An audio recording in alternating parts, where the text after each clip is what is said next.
අපි නාම යෝජනා බාර දෙන්න ආවේ හම්බන්තොට මහනගර සභාවට 2025 පළාත් පාලන මැතිවරණයේ තරඟ කරන අපේක්ෂක කණ්ඩායම වෙනුවෙන් ජාතික ජනබලවේගයේ හම්බන්තොට මහනගර සභාව කියන්නේ වර්ග කිලෝමීටර 83කින් සමන්විත 60000කට ආසන්න ජනගහනයක් සිටින 60000කට ආසන්න ජනගහනයක් සිටින ග්‍රාම සේවක වසම් 6ක් සහ ඡන්ද කොට්ටාස 10කින් සමන්විත සභිකයෝ 21 දෙනෙක් තෝරා ගන්න නගර සභාවක්.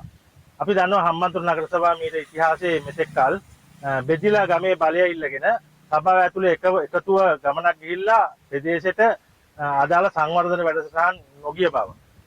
හම්බන්තොට නගර සභාව මේවල ජයග්‍රහණය ජාතික ජනබලවේගයට වැදගත් වෙන්නේ හම්බන්තොට පුරවරය ගොඩනැගීමට සදාළ ජාතික මට්ටමේ වැඩපිළිවෙල නගර සභාව මට්ටමේ ලොකු කාර්යභාරයක් තියෙනවා. ඉතින් හම්බන්තොට නගර සභාව මෙතෙක් කර කාර්යයන් දිහා බැලුවම මේ නගරයේ අවිධිමත් සංවර්ධනය නිසා ව්‍යාපාරිකයා දීවරයා සෑම ශේෂ්ත්‍රකම අය මේ වෙනකොට අභාවයට ගිහිල්ලා තියෙනවා.